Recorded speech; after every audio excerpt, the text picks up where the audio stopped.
जानते हैं कि भारत के कौन से राज्य में सबसे ज्यादा मात्रा में प्राकृतिक खनिज मौजूद है? इस राज्य में एक समुदाय ऐसा भी है जिसमें अगर किसी लड़के ने किसी लड़की पर रंग डाल दिया तो उसे उससे शादी करनी पड़ती है। इसी राज्य में एक ऐसी जगह भी है जिसे भारत का लंदन भी कहा जाता है। ये राज्य एक औद्योगिक क्षेत्र के रूप में भी प्रसिद्ध है। क्या आप अंदाजा लगा पाए हैं कि हम कौन से राज्य की बात कर रहे हैं? इसी राज्य में भारतीय क्रिकेटर महेंद्र सिंह धोनी का घर भी है और भारत का पहला स्टील प्लांट भी यहीं पर मौजूद है। अब तो आप समझ गए होंगे कि हम किस राज्य की बात कर रहे हैं। आज हम बात कर रहे हैं झारखंड के बारे में। तो देर किस बात की, अपना सीट बेल्ट बांध लीजिए अच्छे से और निकलते हैं झारखंड की एक शानदार सफर पर। सबसे पहले बता दें कि झारखंड को लैंड ऑफ फॉरेस्ट यानी कि जंगल की धरती भी कहा जाता है। झार शब्द झाड़ से लिया गया है जिसका मतलब होता है पेड़ पौधे पत्तियां आदि, और खंड यानी इलाका। साथ ही इस राज्य को रूर प्रदेश और हीरो का गर्भ भी कहा जाता है।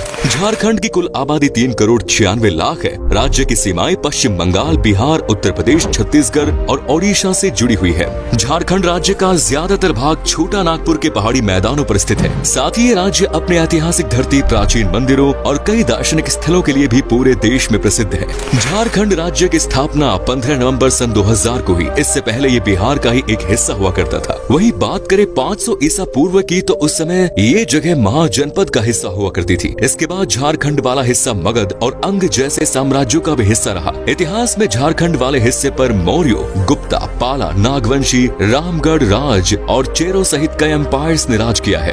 झारखंड की राजधानी शहर रांची है। वही जमशेदपुर पूरे राज्य का सबसे बड़ा शहर है। रांची से लगभग 40 किलोमीटर दूर माकलुस्कीगंज नाम की एक जगह है जिसे इंडिया का लंदन भी कहा जाता है। इस जगह की स्थापना ब्रिटिश काल के दौरान एंग्लो इंडियंस ने की थी। एक समय यहाँ पर 400 से ज्यादा एंग्लो इंडियन के परिवार रहा करते थे, लेकिन आज सिर्फ 23 एंग्लो इंडियन परिवार ही यहाँ पर रह रहे हैं। लेकिन पुराने जमाने के कई शानदार घर आज भी यहाँ मौजूद हैं, जिनमें से कुछ को होटल और गेस्ट हाउस में तो कुछ को रेस्टोरेंट में तब्दील कर दिया गया है। झारखंड का ज्यादातर हिस्सा जंगलों से गिरते झरने, नदियाँ और खूबसूरत मैदान इस राज्य की सुंदरता को कई गुना बढ़ाते हैं। आपको जानकर हैरानी होगी कि पूरे देश में पाए जाने वाले खनिज का 40% हिस्सा सिर्फ झारखंड में ही पाया जाता है। और कुछ विशेषज्ञों का तो ये भी कहना है कि पूरी दुनिया में जर्मनी के बाद सबसे ज्यादा मात्रा में खनिज झारखंड में ही पाए जाते हैं। देश में इस्तेमाल होने वाले कोयले का 29% हिस्सा झारखंड से ही प्राप्त होता है। इसके अलावा 26% लोहा और 18% कॉपर में भी झारखंड का योगदान है। इतना ही नहीं, यहाँ पर uranium, mica, bauxite, granite, silver, limestone, dolomite और ग्रेफाइट जैसे कई अन्य खनिज भी प्रचुर मात्रा में पाए जाते हैं। पूरे देश में सबसे पहले यूरेनियम की खोज भी झारखंड के इलाकों में ही की गई थी।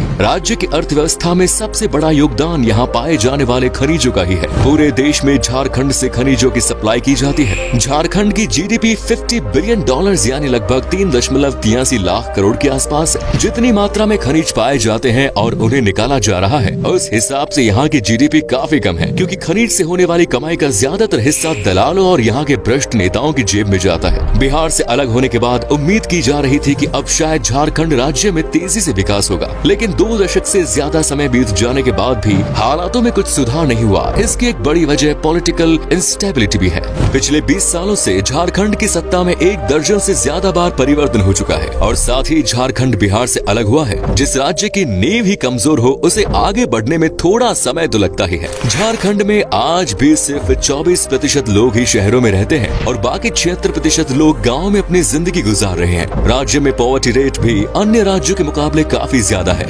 लगभग 42% लोग झारखंड में गरीबी रेखा के नीचे जीवन यापन करने को मजबूर है। झारखंड में खनिजों के अलावा बड़ी संख्या में लोग खेती बाड़ी से भी जुड़े हुए हैं। यहाँ पर गेहूं, मक्का, उड़द, मूंग, सरसों, मूंगफली जैसे कई चीजों का खेती की जाती है। इसके अलावा आम, केला, लीची, पपीता और कटहल का उत्पादन भी किया जाता है। वहीं आलू, प्याज, टमाटर, मटर जैसी कई हरी सब्जियों का उत्पादन भी झारखंड के किसान करते हैं। लेकिन इसके बावजूद झारखंड के किसान अपने परिवार का ठीक से देखरेख नहीं कर पाते और इसी वजह से हर साल बड़ी मात्रा में झारखंड में किसान खुदकुशी कर मौत को गले लगाते हैं। भुखमरी भी झारखंड में एक बड़ी समस्या है। जिस राज्य में इतनी ज्यादा मात्रा में प्राकृतिक संसाधनों और खनिजों के भंडार मौजूद हो, वहाँ के लोग इतनी गरीबी में रह रहे हैं, ये एक हैरानी वाली बात जरूर है।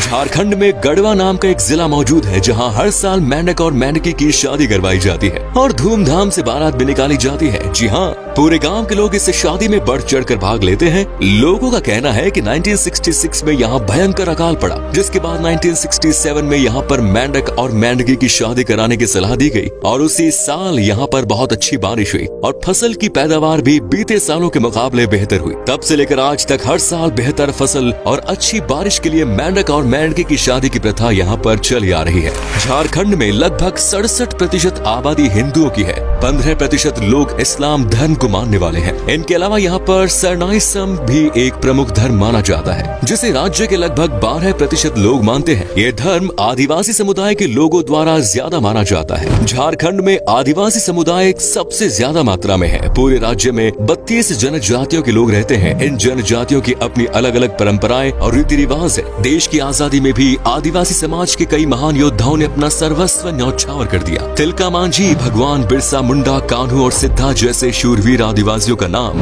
आज भी भारत के इतिहास में स्वर्णिम अक्षरों से अंकित है। झारखंड की बात हो और बिरसा मुंडा का बात ना हो, ऐसा हो ही नहीं सकता। बिरसा मुंडा एक युवा स्वतंत्रता सेनानी और एक आदिवासी नेता थे, जिनकी 19वीं सदी के अंत में भारत में ब्रिटिश शासन के खिलाफ विरोध के रूप में याद किया जाता है। झारखंड राज्य का लिटरेसी रेट सिर्फ 67.63% है। आज भी झारखंड में स्वास्थ्य और एजुकेशन की अच्छी सुविधाएं मौजूद नहीं है। यहाँ बेहतर शिक्षा और अच्छे स्वास्थ्य उपचार के लिए लोगों को लंबा सफर तय करना पड़ता है। पोषण की कमी भी झारखंड की प्रमुख समस्याओं में से एक है। झारखंड राज्य में कई नदियां और बांध है, जिनमें से सबसे प्रमुख मैथन डैम है। ये डैम बारबर नदी पर बना हुआ है, जो धनबाद से 42 किलोमीटर की दूरी पर स्थित है। इस डैम की खास बात है कि यहीं पर भारत का पहला underground hydro electric power plant लगाया गया था। झारखंड की कई नृत्य शैलियां हैं, जिनकी अपनी अलग अलग पहचान है, जिनमें डोमकच, पैनकी, चौ, मुंडारी और झुमेर आदि प्रमुख है। साथ ही संथाली झारखंड का एक बहुत ही लोकप्रिय लोक नृत्य है।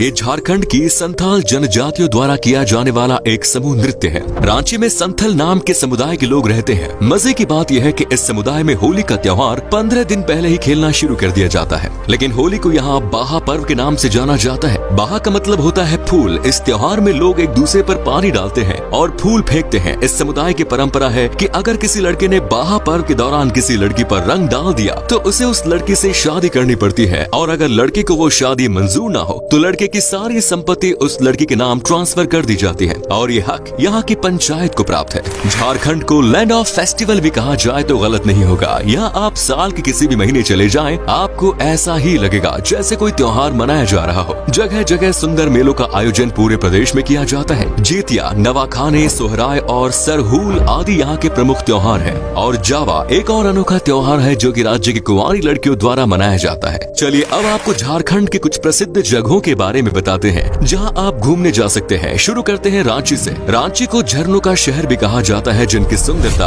आपका मन मोह लेगी। इसके अलावा रांची में गोंडा हिल, यहाँ का रॉक गार्डन सैलानियों के बीच काफी प्रसिद्ध है। आपको बता दें कि रांची में ही देश का सबसे बड़ा मछली घर भी मौजूद है। भगवान बिरसा बायोलॉजिकल पार्क और एक बायोडायवर्सिटी पार्क भी रांची में है, और टैगोर हिल और आदिवासी संग्रहालय जैसी और भी कई जगह आपको रांची में घूमने को मिलेगी। साथ ही यहाँ पर कई प्रमुख शॉपिंग कॉम्प्लेक्स हैं और ऊंची ऊंची इमारतें भी हैं, जिन्हें देखकर यकीन करना मुश्किल होता है कि ये जगह एक समय पर बिहार का ही हिस्सा हुआ करती थी। झारखंड पूरे भारत में अपने तीर्थ स्थलों के लिए भी प्रसिद्ध है। देवघर के बारे में तो आप में से बहुत से लोगों ने सुना भी होगा। यहाँ सावन के महीने में एक विशाल मेले का आयोजन होता है, जिसमें देश विदेश से लाखों श्रद्धालु आते हैं। साथ ही गिरिडीह जिले में पारसनाथ नाम का एक पर्वत है, जो पूरे राज्य की सबसे ऊंची चोटी भी है। ये जगह जैन धर्म का प्रमुख तीर्थ स्थल है, जिसे सम्मेद शिखर जी के नाम से भी जाना जाता है। झारखंड का जमशेदपुर अपनी स्टील इंडस्ट्री के लिए न सिर्फ हिंदुस्तान में बल्कि पूरी दुनिया में प्रसिद्ध है। इस जगह का नाम भी जमशेद जी टाटा के नाम पर ही रखा गया है। जमशेदपुर या टाटा नगर भारत का पहला प्लांट सिटी था, जो आज भी एक औद्योगिक केंद्र बना हुआ है। जमशेदपुर में स्थित जुबिली पार्क भी यहाँ आने वाले पर्यटकों को आकर्षित करता है। इसके अलावा धनबाद को कोल कैपिटल के नाम से जाना जाता है क्योंकि इस जिले में कई कोल की खदानें मौजूद हैं और बोकारो भी झारखंड का एक प्रमुख शहर है जो अपने इंडस्ट्रीज के कारण तेजी से विकसित हो रहा है। इसके अलावा झारखंड के डॉल्टनगंज में पलामू का किला है जो एक प्रसिद्ध ऐतिहासिक धरोहर है। चतरा में स्थित भद्रकाली का मंदिर माता के 51 शक्तिपीठों में से एक है। इतना ही नहीं, दुमकी में 72 मंदिर बने हुए हैं जिन्हें मलूटे के मंदिर के नाम से जाना जाता है। हजारीबाग जिले के इस्को विलेज की रॉक पेंटिंग्स देखकर पर्यटक अवश्य ही रोमांचित हो जाएंगे। झारखंड घूमने जाने के लिए सबसे अच्छा समय अक्टूबर से मार्च के बीच माना जाता है। देश के सभी प्रमुख राज्यों और शहरों से झारखंड तक की रेल सेवा मिलती है। झारखंड की राजधानी रांची राज्य का सबसे बड़ा एयरपोर्ट है। इसके अलावा धनबाद, दुमका, बोकारो, जमशेदपुर में भी एयरपोर्ट मौजूद है, लेकिन वहाँ की टिकट आपको थोड़ी महंगी पड़ सकती है और सभी शहरों से सीधी उड़ान भी इन जिलों की नहीं मिलेगी। इसलिए फ्लाइट के माध्यम से झारखंड आने के लिए रांची एयरपोर्ट का इस्तेमाल करें। चलिए अब बताते हैं कि आपको कितने पैसे खर्च करने पड़ेंगे झारखंड की एक ट्रिप में। आप अगर 7 से 8 दिन की ट्रिप पर जा रहे हैं तो लगभग 17 से 18 हजार के आसपास खर्च होगा, जो कि काफी सस्ता है। तो दोस्तों, ये था हरियाणा से भरी राज्य झारखंड। कैसा लगा बताइए हमें कमेंट्स में, और आप में से अगर कोई है झारखंड से तो हमें जरूर बताइए। क्या कभी आपने विजिट की है ये राज्य, और अगर किया है तो आपका एक्सपीरियंस कैसा रहा ये भी हमारे साथ शेयर जरूर करें। उम्मीद करता हूँ कि हमारा ये एपिसोड पसंद आया होगा। वीडियो को लाइक कीजिए और अपने दोस्तों और रिश्तेदारों के साथ इसे शेयर करना ना भूलें।